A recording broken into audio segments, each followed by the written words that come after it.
जय जय राम कृष्ण हरे राम राम जय जय राम कृष्ण हरे जय जय जय जय।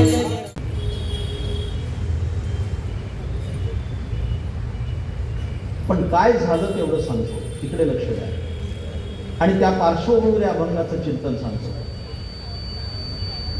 माझ्या सान्निध्यात खूप श्रीमंत माणसं आहेत, त्या दृष्टीनं पण मी श्रीमंत आहे. खूप श्रीमंत माणसं आहेत, इतकी श्रीमंत आहेत की त्यांच्याकडे किती पैसा आहे त्यांनाच माहिती नाही. पण त्यातल्या काही श्रीमंत माणसांचा असा समज आहे की पैशाने सगळ्या गोष्टी विकत मिळतात. हा त्यांचा समज नाही, हा त्यांचा गैरसमज आहे. आणखी विशेषण लावून सांगायचं झालं तर नुसता गैरसमज नाही तर गोड गैरसमज आहे. पैशाने सगळ्या गोष्टी विकत मिळतात. पैशाचं मूल्य मी जाणतो. अनेक मान्यवर सभामंडपात बसलेत, वेगवेगळ्या क्षेत्रातले अत्यंत धुरंधर माणसं बसली, त्याची मला जाणीव आहे. पैशाचं मूल्य मी ओळखतो. अफल्लक माणसाला या जगतात शून्य किंमत आहे.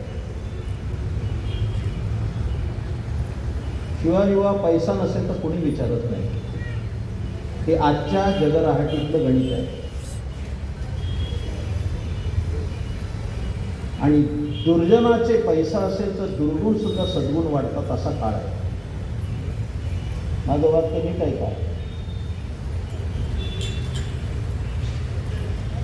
पैसा पाहिजे. संसार असो नाही तर परमार्थ असो, पैसा पाहिजे. ते आता उत्तम पक्वाद होत आहे दोघे जण. शाही गेली तर 2000 रुपये द्यावेच लागते. काही कोळसा घासणार आहे. भजन करणारे सगळे टाळकरी 1,000 रुपये टाळाची किंमत आहे. भजन करायचं झालं तरी टाळ पाहिजे. प्रपंचाचा विषय नाही, पैसा पाहिजे. पण पैसा मिळवणं हे अंतिम ध्येय नाही, हे पण लक्षात ठेवलं पाहिजे. आता काय सांगतो ते ऐका. तुमच्याकडे किती पैसा असेल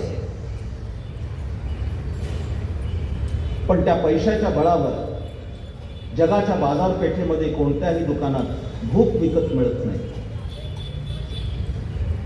की ज्याची त्यालाच लागावी लागते. मी जरी सोपं बोलत असलो तरी ते इतकं सोपं नाही. तुम्ही अंतर्मुख होऊन विचार करा. भूक बाजारात विकत मिळत नाही, की ज्याची त्यालाच लागावी लागते.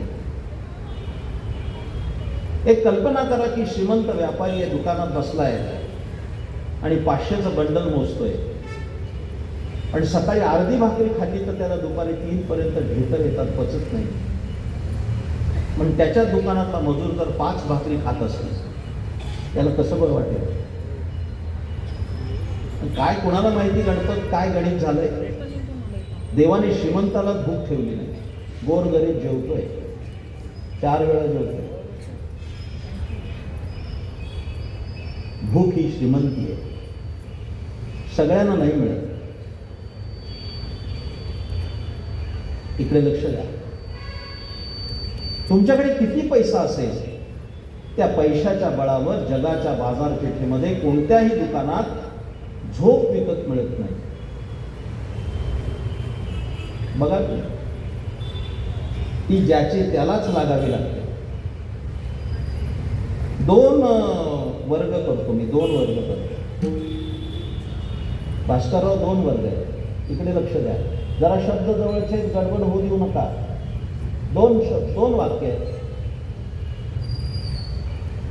2 वर्गातले लोक मला पाहायला मिळतात आणि गेली 45 वर्ष हे काम करतोय मी.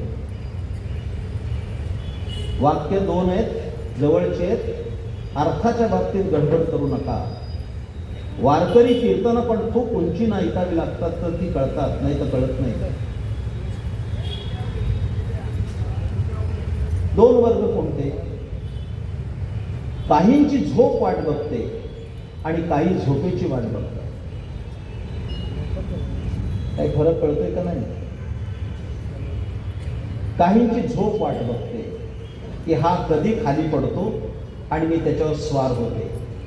या पहिल्या सदरात आमचे सगळे वारकरी आहेत.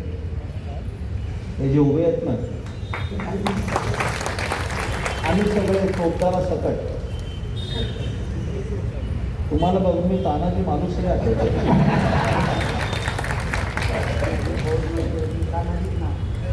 धन्य झाली आता. ते म्हणले मी मिलिटरीत होतो, माझं नाव तानाजीच आहे. आता मिळवली सगळे. बरं वाटलं बघून. काय हिंमत आहे एखाद्याची महाराजाजवळ येईल. असा चौकदार नाही तर चौकदार असा उद्बत्ती पहिला ठोकला तर जाईल. That's all. इकडे लक्ष द्या. किती पैसा असू दे, पहिल्या वर्गात आमचे लोक, आपल्या वारकऱ्यांना झोपेची काळजी नाही. जरा आणखीन व्याख्या सांगू का? पडल्या पडल्या झोप लागते त्याला पण वारकरी म्हणाल मी तयार नाही. झोप लागूनच खाली पडतो तो खरा वारकरी. कित्येक लोक मी बघितले चालू कीर्तनात पडल्यावर कळतो तो झोपलाय. टाळकरी मोहन महाराज ही म्हणजे आहे ती सत्य परिस्थिती आहे. तुम्हाला सांगतो, ज्ञानोबारायचा पालखी सोहळा, तुकोबारायचा पालखी सोहळा आळंदीवर निघाला असेल, देऊला निघाला असेल, दुपारी एकदा जेवण झालं की तास दीड तास वेळ असतो. एकदा तट्ट वारकरी जेवला, ढेकळात पडला तरी डाराडोर पंढरपूर. त्याला झोपेची काळजी नाही. वाक्य फार मला वाटत नाही की सगळा अभंग पूर्ण होईल, पण मला जे सांगायचं आहे ते मी सांगणार. काही सूत्र सांगायला आलोय बदलापूरला. वाक्य लिहून ठेवा, फार चांगलं वाक्य आहे. अंथरुणावर पडल्या पडल्या झोप लागते आणि सकाळी गजर न लावता जाग येते आणि दरम्यानच्या काळात स्वप्नही पडत नाही. अशी निर्दोष झोप ज्याला लागते तो जगातला एक नंबरचा श्रीमंत माणूस आहे. काही लक्षात ठेवा. भाग्यवान आहे. दुसऱ्या वर्गातले त्यांना झोपच लागत नाही. 2 वाजले तरी छताला डोळे. एक आलं होतं माझ्याकडे, महाराज झोप लागत नाही काय करावं. म्हटलं गोळी खा एखादी, ट्रायका खा, झोप लागेल. 2 खातो पण झोप लागत नाही. काय करू? मरा. एवढाच हातात पर्याय. आता तुम्हाला दुसरा काही पर्याय नाही. अरे काय झोप. आता बघा, तुम्हाला सांगतो, कीर्तन झाल्यानंतर आमचे वारकरी बघा लगेच समाधीस्थ. सकाळी बघू. माझ्या प्रिय श्रोत्यांनो, झोप ही श्रीमंती आहे. इकडे लक्ष द्या. आता मी काय जास्त लांबवायला पण मजा नाही आहे. किती पैसा असेल त्या पैशाच्या बळावर भूक विकत मिळत नाही, झोप विकत मिळत नाही. माझ्या प्रिय श्रोत्यांनो, थोडा विचार करा. किती पैसा असेल तरी त्या पैशा बळावर 1 मिनिटाचं आयुष्य विकत मिळेल. भोकाड असो नाही तर ब्रिज कँडी असो, लीलावती असो,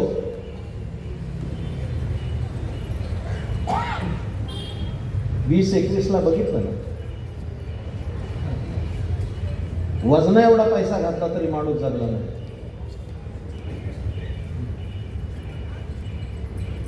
तरी माणसं सुधरत नाही.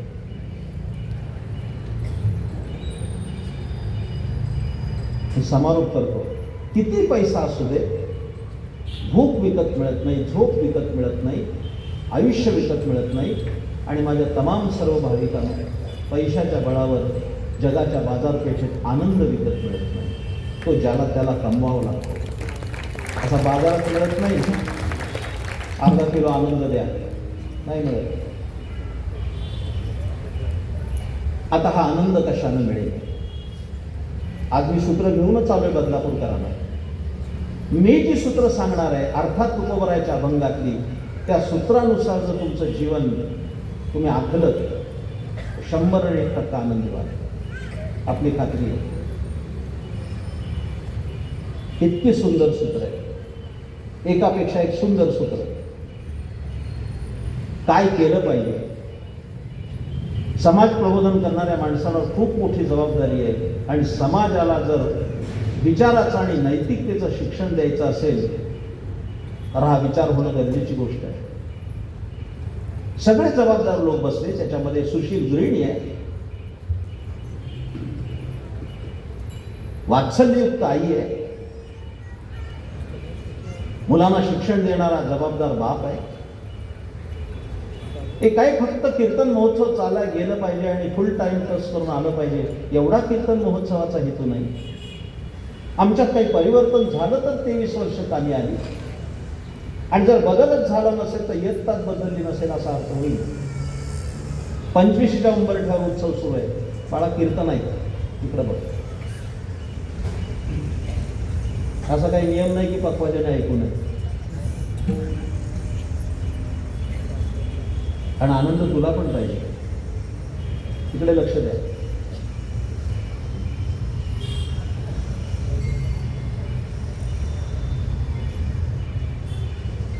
गळ्यामध्ये जशी साखळी असते त्या साखळीला जशा कड्या असतात तशा या अभंगाच्या एक एक कड्या आहेत. एक एक कडी सांगतो ज्या कडीनं तुमचं वैचारिक परिवर्तन झालं आणि आमची आचारसंहिता जर बदलली. एक मराठी शब्द आहे, त्याला काय म्हणतात, तुमची जीवनशैली कशी आहे त्याच्यावर तुमचं जीवन अवलंबून आहे. शैली बिघडली असेल तर जीवन बिघडणार आहे. त्याला इंग्रजी भाषेमध्ये लाईफस्टाईल म्हणतात. लाईफस्टाईल. ही जी तरुण मुलं आहेत त्यांना सांगतो, लाईफस्टाईल जर बदलली तर लाईफ खलास होऊन जाईल, बदल होणार नाही. पण काही परिवर्तन होणं हा उत्सवाचा मुख्य हेतू आहे. नाही तर लक्षावधी रुपये साहेबांना आणि आप्पांना घालायचं काय कारण आहे. मी आणखीन अभिनंदन करणार आहे माझ्या सगळ्या मातृवर्गाचं, या नारी शक्तीचं, या बसल्या सगळ्या माझ्या माता भगिनी. कारण सिद्धांत तसा आहे, जिच्या हाती पाळण्याची दोरी ती जगात उद्धरी. माझीही आनंदाची सूत्र त्यांनी मुलाला सांगितली तरी सुद्धा माझं कीर्तन यशस्वी होईल एवढा विश्वास आहे त्यांच्यावर. जरी जाऊन मुलं आली नसतील कदाचित, पण त्यांच्यावर बीजारोपण करण्याचं काम तुमचं आहे. आणि अभिनंदन करायला मी इतका मोकळा नाही की तुमचं कौतुक करावं. पण कौतुक कशासाठी केलं माहिती आहे मंडळी, त्यांचं कौतुक, त्यांची संख्या जास्त आहे आपल्यापेक्षा, मेजॉरिटी आहे. बघा ना, मंडपात सगळ्यात जास्त माता भगिनीच आहे. तुमचं कौतुक का केलं सांगू लगेच. तुमचं कौतुक एवढ्या करता की तुम्ही टीव्हीच्या चांगल्या मालिका सोडून कीर्तनाला आला. नाही तर 7 ते 9 हा प्राईम टाईम आहे. त्यानं पटलंय. एका अहो आता माझं सांगतो, फोडण्या सुद्धा माझ्या इंटरव्ह्यूला पडतात भाज्यांच्या. बघा माना हलतात त्यांच्या, मी करेक्ट सांगतो, त्याला माहिती. पण तुम्ही आला, तुमचं कौतुक का केलं. तुम्हाला सुद्धा माहिती आहे टीव्हीची मालिका खोटी आहे आणि कीर्तनच खरं आहे. हा वारकरी कीर्तनाचा विजय लक्षात. एरवी कोण येणार आहे कीर्तनाला. अहो ते माहीतच आहे भास्करराव. अहो 40 वर्ष झाली, 4 दिवस सासूचे म्हातारी गेली नाही, चालूच आहे. किती माहीत आहे, किती माहीत आहे. कीर्तनातलं एखादं वाक्य आयुष्याला कलाटणी देणार ठरलेलं, जीवन बदलून जाईल. लक्षात ठेवा, ही वारकरी कीर्तनाची ताकद आहे. खूप शांततेने ऐका. तुम्हाला आनंद पाहिजे ना, फार सुंदर सूत्र सांगतो. काळ सारावा चिंतने चिंतने, काळ सारावा चिंतने, काळ सारावा चिंतने चिंतने, काळ सारावा चिंतने. एकांतवासी गंगा स्नाने, एकांतवासी गंगा स्नाने,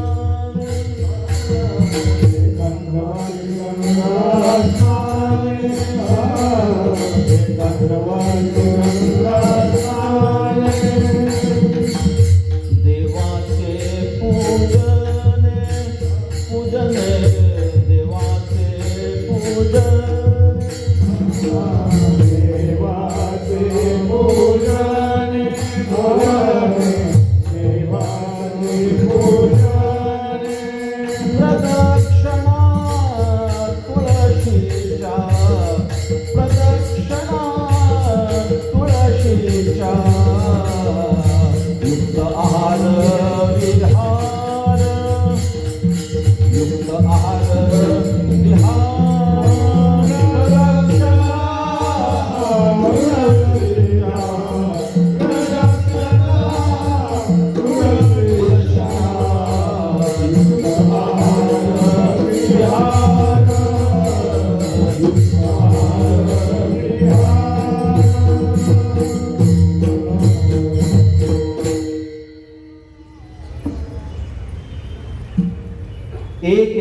तुम्हाला आता सांगणार आहे संक्षेपानं. इकडे लक्ष द्या.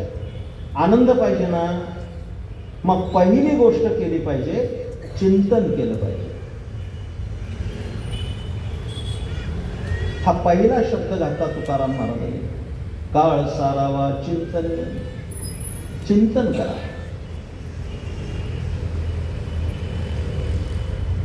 पण माणसं चिंतन करीत नाही, केली तर चिंताच करतात.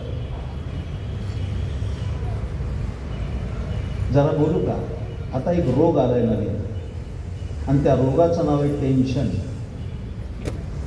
डॉक्टरकडे गेल्यानंतर तो रक्तदाबाचं यंत्र लावतो आणि रक्तदाब तपासतो आणि त्या पेशंटला विचारतो, साहेब तुम्हाला टेन्शन आहे का? तो म्हणतो साधं नाही, हायपर टेन्शन आहे. त्याला शिवाय किंवा साधं टेन्शन अप्रतिष्ठेचं वाटतं, हायपर टेन्शन पाहिजे.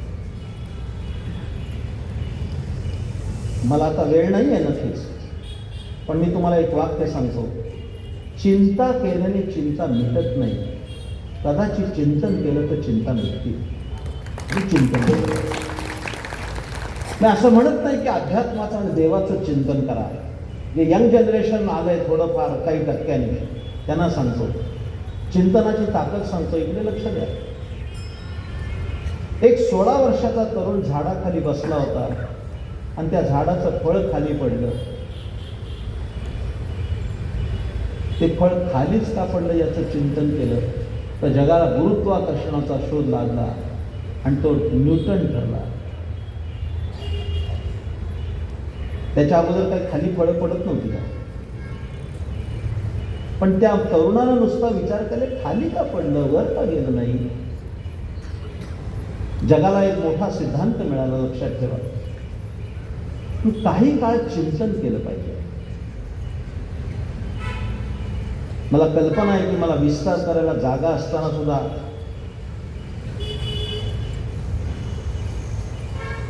विस्तार भयास्तव तुम्ही करत नाही. पण ते सांगितल्याशिवाय मला पुढे जाता येत नाही. कारण संत साहित्याचा अभ्यास असणारी ही सर्व मंडळी बसले.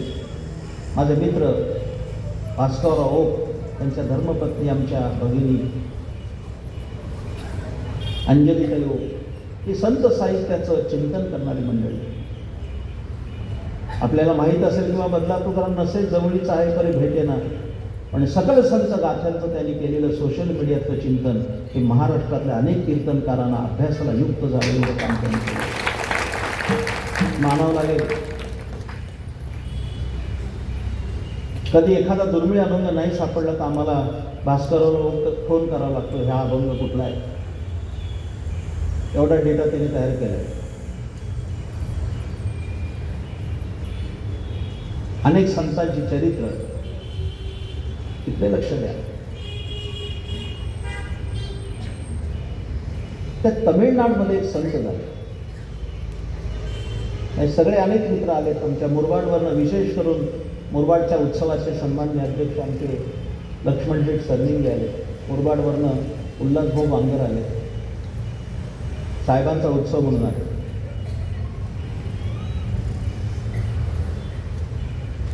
त्या तिरुवल्लुवर नावाचे एक संत आहे, ऐकून तर ठेवा. शिवाजी महाराज एक तिरुवल्लुवर नावाचे संत आहेत तमिळनाडूमध्ये, आणि त्यांनी कुरल नावाचा ग्रंथ लिहिला. तमिळ भाषेतला आहे, पण त्याचं भाषांतर मराठी भाषांतर अर्थात स्वर्गीय साने गुरुजींनी केलं. चांगलं पुस्तक आहे. मला आज एक बरं वाटलं की शाळेच्या पटांगणात कीर्तन आहे. जिल्हा परिषदेची शाळा आहे. पण आल्याला ऊर्जा का तुम्हाला सांगू का, रोजचं कीर्तन देवालयाच्या पटांगणात असतात, विद्यालयाच्या पटांगणात, याचा आनंद मला आहे. हजारो मुलं इथं शिकतायत. तिथल्या मुख्याध्यापकांना सांगेल, लायब्ररी असेल तर पुस्तक आणून ठेवा. त्या पुस्तकाचं नाव कुरल आहे, आणि इथं बसलेले जे लोक आहेत त्यांनी जा आणि घ्या. मुलांच्या हातात महागडा मोबाईल देण्यापेक्षा पुस्तकं द्या, तर पुढची पिढी चांगली होईल. आणखीन एक पुस्तक घ्या, सांगूनच ठेवतो. इथे कदाचित मिळणार नाही, पण दादरला गेलं आयडल बुक डेपोमध्ये मिळेल, पुण्यात मिळेल, नेर्लेकरमध्ये आप्पा बळवंतचा. आणि त्या पुस्तकाचं नाव आहे यांनी घडवलं सहस्त्र. घेऊन या आणि मुलांच्या हातात द्या. काय असं आहे पुस्तकात त्या? काय आहे? इसवी सन 1000 ते इसवी सन 2000 या 1000 वर्षात ज्या महापुरुषांनी आपल्या बुद्धीच्या बळावर संपूर्ण भारतावरच नाही तर जगावर अधिसत्ता गाजवली, अशा 1000 व्यक्तिमत्वाचा परिचय त्यात आहे. आणा पुस्तक, जरा बोलू का? कदाच तुमच्या घरामध्ये इंटिरियर कसं आहे मला माहिती नाही, पण महागडा टिपॉय असण्यापेक्षा साध्याशा टिपॉयवर हे जर पुस्तक असेल तर ती घराची श्रीमंती असेल, हे कधी विसरू नका. वाचनीय संस्कृती संपत चालली. मी जरी आध्यात्मिक आणि धर्मप्रचारक असलो तरी सांगेन, भारतीयांच्या देवालयात जाणाऱ्या रायांना जर परत वाचनालयात जातील तर भारतातून पुन्हा सोन्याचा धूर निघेल. एवढी वाचन संस्कृती गढूळ झाली. कोण वाचतंय? कोण वाचतंय? पेपर सुद्धा चालतात. हातात नवशक्ती, लोकसत्ता, महाराष्ट्रांचा 3ऱ्या पानावर आजचं राशी भविष्य. अचानक धान लाभ होईल, मेष जिला पेपर ठेवणारे, काय दुसरं आहे का नाही त्याच्यात? किती टक्के लोक अग्रलेख वाचतात? किंबहुना अग्रलेख असतो हे माहीत सुद्धा नाही त्यांना. किती लोकांना अग्रलेख माहिती आहे?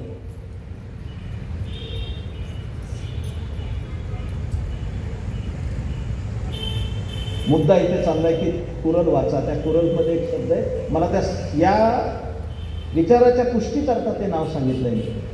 इतकं तिरुवल्लवरांनी सुंदर लिहिलंय. माझं सगळं कीर्तन कळो नाही तर न कळो, तिरुवल्लवर असं म्हण, अहो चिंता कधी करतो माणूस? कधी करतो? दुःख झाले की चिंता करतात. सुखात कोण चिंता करतो?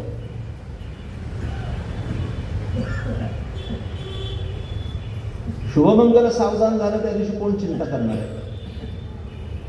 सुखाच्या क्षणी त्या दिवशी किती आनंदात होतो, त्याला कुठं माहिती उद्यापासून चिंता सुरू होणार आहे? त्या दिवशी कोण चिंता करतो? सुखामध्ये चिंता नसते, ती दुःखात असते. तिकडं लक्ष द्या.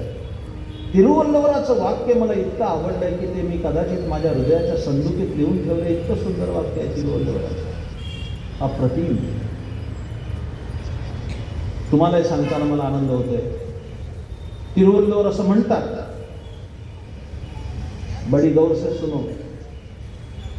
फारच सुंदर आहे.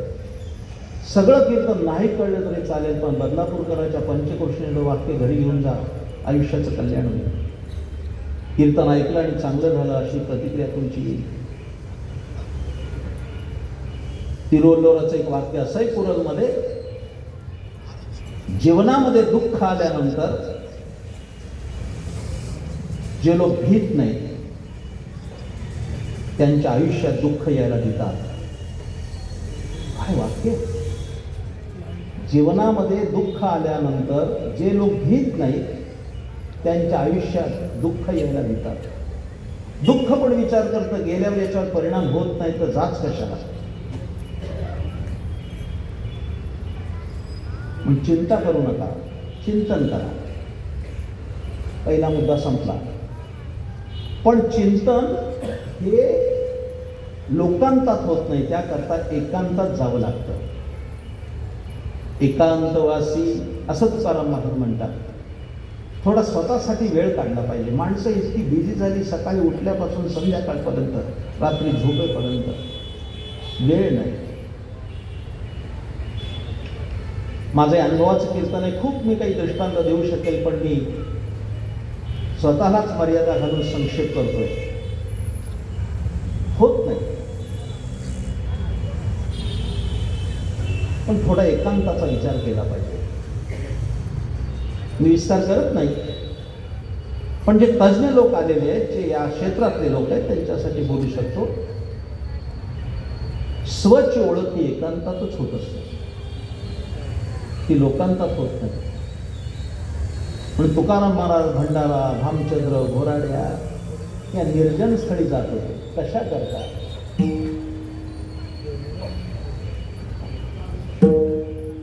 येणे सुखे रुचे एकांताचा वास, येणे सुखे रुचे एकांताचा वास, येणे सुखे रुचे एकांताचा वास, येणे सुखे रुचे एकांताचा वास, येणे सुखे रुचे एकांताचा वास, येणे सुखे रुचे एकांताचा वास, येणे सुखे रुचे एकांताचा वास, येणे सुखे रुचे एकांताचा वास.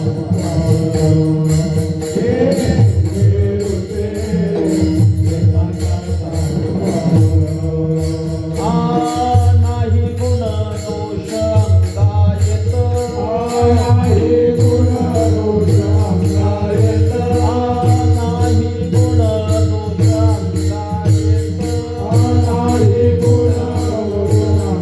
अंगायत, येणे सुखे रुचे एकांताचा वास, येणे सुखे रुचे एकांताचा वास, येणे सुखे रुचे एकांताचा वास, येणे सुखे रुचे एकांताचा वास.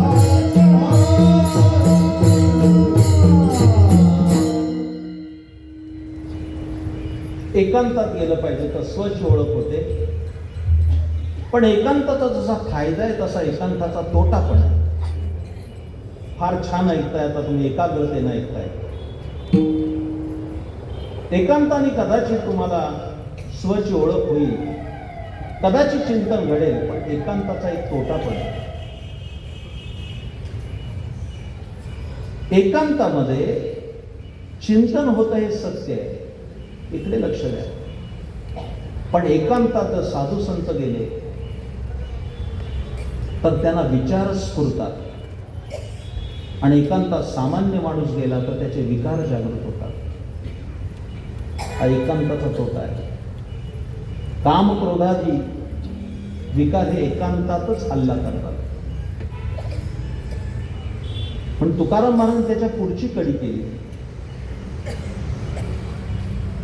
गंगा स्नाने. गंगेचं स्नान घडावं, इकडे लक्ष द्या.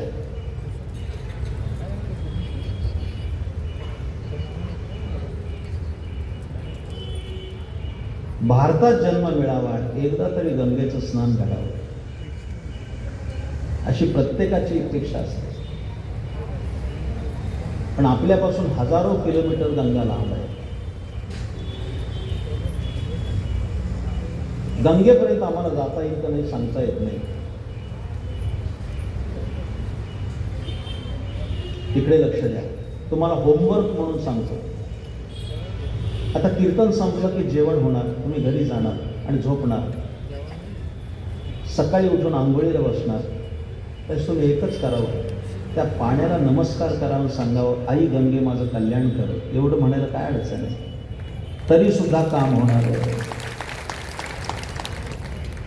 पण माणसं अशी चमत्कारिक आहेत, आंघोळ करताना शिव्या घालतात, पाणी कमी दिलं म्हणून. त्याला गंगा स्नान म्हणण्यापेक्षा शिवी स्नान म्हटलं पाहिजे. माझ्या सर्व माता भगिनींनो आणि सगळ्या भक्तिमान बंधूंनो, काय अडचण काय? ती बादली समोर आहे, त्याला नमस्कार करायचा पाण्याला. आणि गंगेच्या यमुनेच्या गोदावरी सरस्वती नर्मदा सिंधू कावेरी जलेस्मिन सन्निधं कुरु. वाचे म्हणता गंगा गंगा सकळ दोष जाती भंगा. काय अडचण आहे म्हणायला? काय म्हणायला अडचण आहे? पूर्वज आपले हुशार होते. इकडे लक्ष द्या, इकडे लक्ष द्या. त्यांनी असं तांब्याचं भांड केलं होतं आणि त्याला अशा कड्या असायच्या पितळेच्या. होतं ना गंगा. मला शब्द अपेक्षित होता समोर. मी पुणे विद्यापीठाचा मराठीचा पदवीधर आहे, माझी मराठी उत्तम आहे. मूलतः तो शब्द संस्कृत आहे, गंगालय असा आहे. आज योग चांगला आहे की मी उल्हास विद्यालय शिकलो, मला शिकवणाऱ्या आमच्या मॅडम पण कीर्तनाला आहे, भागवत मॅडम. त्यांनाही मी नमस्कार करतो. त्यांना कौतुक आहे की माझा विद्यार्थी कीर्तन करू लागलाय.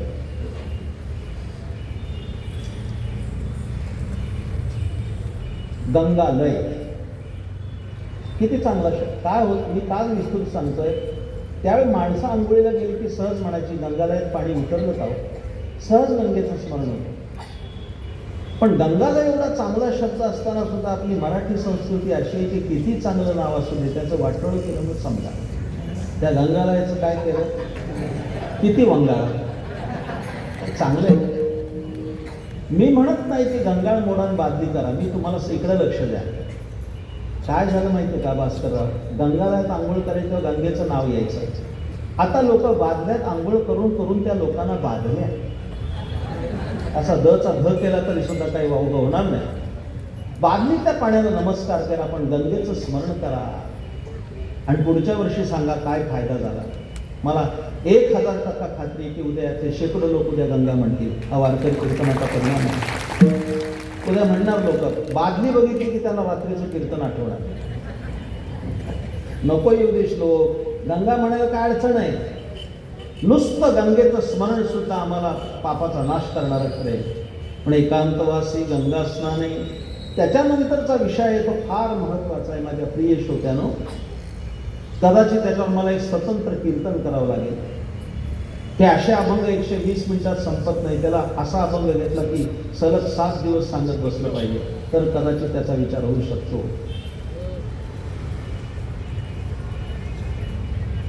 घरात दुःख का येतं याची बीज त्या 3ऱ्या चरणात आहे. इकडे लक्ष द्या. कुणाला दुःख व्हावं वाटतं, मज लागे दुःख व्हावे ऐसे कोणी ना भावे जीवे, नाथ बाबा लिहितात. कुणाला दुःख पाहिजे, प्रत्येकाला सुखाची अपेक्षा आहे. पण दुःख आल्यापासून राहत नाही आणि सुख हुलकावणी दिल्याशिवाय राहत नाही. इकडे लक्ष द्या. माझ्या सर्व माता भगिनी आणि प्रिय बंधूंनो, लिहून ठेवा, फार महत्त्वाचं सांगतोय.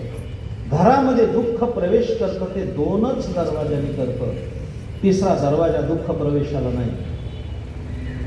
हे मी अभ्यासपूर्ण मांडतोय आपल्या पुढे.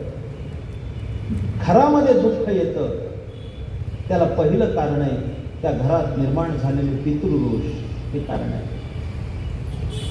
घरामध्ये पितृदोष असतील तर दुःख येणार. तो स्वतंत्र मुद्दा एका दिवशी कधीतरी सांगेल. आपले वाडवडील, आपले पितर हे संतुष्ट असावे लागतात, तेव्हा त्या कुलाची अभिवृद्धी होते. पण त्याकरता भारतीय संस्कृतीनं श्राद्ध व्यवस्था सांगितली.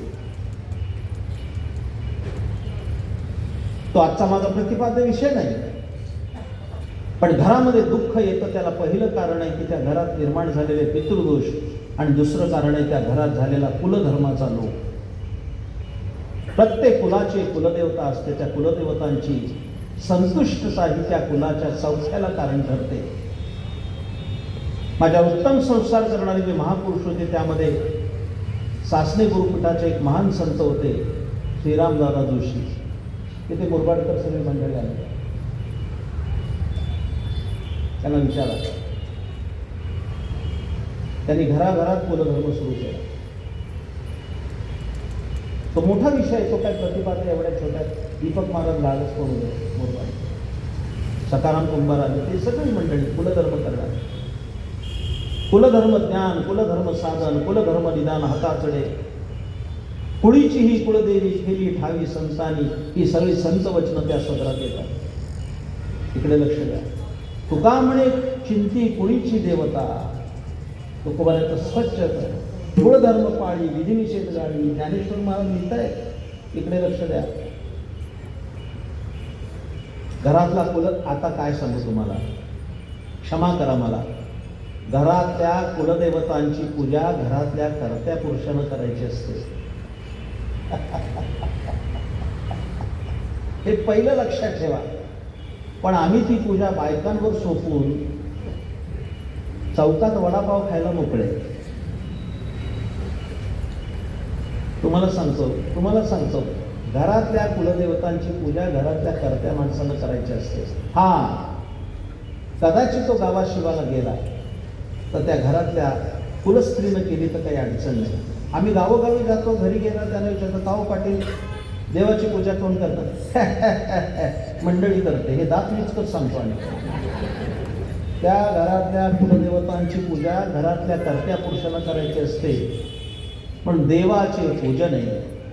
आणि चतुर्थ चरणामध्ये असं सांगितलं, प्रदक्षिणा तुळशीच्या. इकडे लक्ष द्या, त्यावर मला जास्त विचार करावा असं वाटतंय. शिंदे महाराजांनी मला निमंत्रण दिलं, पण असं काही ठरलं नाही. सगळा अभंग संपला पाहिजे. कारण घड्याळ चाललंय पुढे. 8:30 वाजले, जाऊन 30 मिनिटं आहेत हातात माझ्या. इकडे लक्ष द्या, माझ्याकडे लक्ष द्या.